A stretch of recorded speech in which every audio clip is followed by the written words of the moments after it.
Nintendo va sortir un nouveau film de Mario, soit la suite de Mario, Super Mario Galaxy le film, et ça va sortir à la fin du mois. Et moi, en tant que très grand fan de Nintendo, je vais aller le visionner. Ça va sortir le 1er avril. Et en tout cas, je pense que c'est bien. Comme ça, ils se remettent en concurrence avec Sega, sachant que Sonic 4 va sortir en 2027. Et je, je pense aussi que ça serait une bonne façon d'explorer plus le Nintendoverse, soit l'univers Nintendo, et pas de faire des films de Mario comme si c'était des films Batman ou Spider-Man. Par là, je veux dire que on sait que dans DC Comics ou dans Marvel, ils ont tendance qu'à nous donner plein de films et plein de reboots de Batman ou de Spider-Man ou encore de Superman au lieu de peut-être explorer d'autres personnages. Et j'espère que ça ne sera pas le cas de Mario parce que tous les personnages de Mario, ils ont leur propre monde, ils ont leurs propres ennemis. Bon, là déjà, on a Mario, personnage principal de Mario. On a le monde fantastique de Mario avec toutes les transformations et tous ses potes qui apparaissent dedans. On a aussi Donkey Kong qui apparaît dedans et c'est une très bonne chose. Mais je pense qu'on pourrait aussi explorer le monde de Donkey Kong, le monde simiesque avec des forêts tropicales, des ennemis tels que King K. Rool ou bien son sidekick, son fidèle associé Diddy Kong qui était apparu dans le premier film de Mario, mais il n'a pas dit grand-chose. C'était juste un caméo. Il y avait aussi Cranky Kong, le grand-père de Donkey Kong, mais je suis un petit peu confus. Parfois c'est son père, parfois c'est son grand-père. Et puis dans Mario le 1, il avait pas mal de dialogues.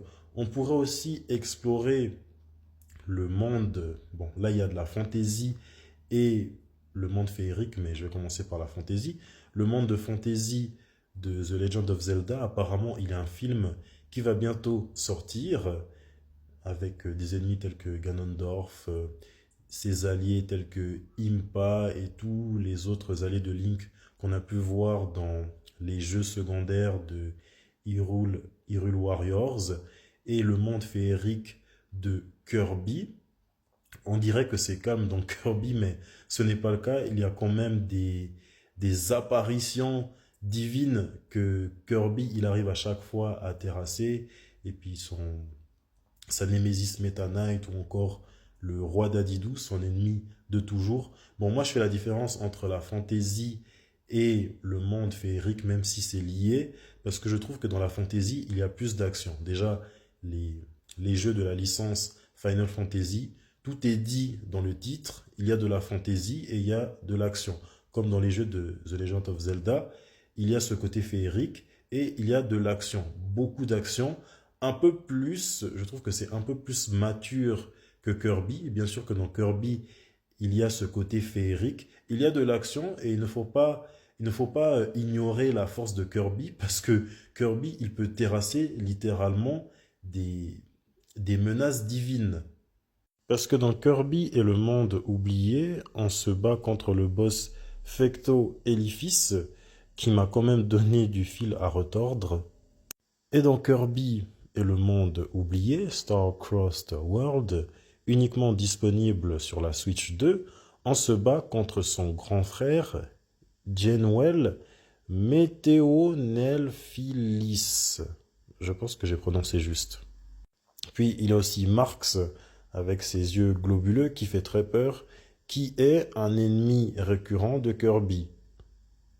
Comme quoi, notre petite boule rose se bat contre des ennemis très très forts. Cependant, on ignore sa puissance. Kirby, il est très puissant. Et apparemment, dans le film de Mario qui va bientôt sortir, il semblerait que il y a Fox, on voit sa jambe, son pistolet. En plus du fait que Yoshi va apparaître, apparemment Fox, de la licence Star Fox, qui m'a beaucoup matrixé, apparemment il va apparaître. En avant, on aperçoit Yoshi et en arrière, il semblerait que ce soit Fox. Et l'objet qui scintille, on dirait son blaster. Ça, c'est le pistolet iconique de Fox et de la plupart des personnages de Star Fox. Et ça tombe bien que Star Fox soit mentionné et j'espère que Fox fera une apparition dans le film de Mario, même un petit cameo de quelques secondes, parce que la licence Star Fox a été abandonné par Shigeru Miyamoto. Oui, c'est lui qui a fait Mario, c'est lui qui a fait Donkey Kong, c'est lui qui a fait Link, enfin les personnages de The Legend of Zelda, et c'est aussi lui qui a fait la licence Star Fox, sauf que il a abandonné. J'espère qu'on pourra voir l'univers galactique de Star Fox, et c'est bien parce que dans Nintendo, il y a deux univers qui se passent dans l'espace, dans la galaxie. Le premier, Star Fox, avec le charismatique leader Fox McCloud, le fanfaron de l'univers Falco Lombardi, un personnage que j'apprécie beaucoup, qui a justement inspiré mon nom, Lombardi, l'antagoniste principal de la série, Wolf O'Donnell. Et je disais que chez Nintendo, ce qui est bien, c'est qu'il y a deux univers où ça se passe dans l'espace, dans la galaxie. Le premier, c'est Star Fox, la guerre des étoiles, et le deuxième, c'est Metroid.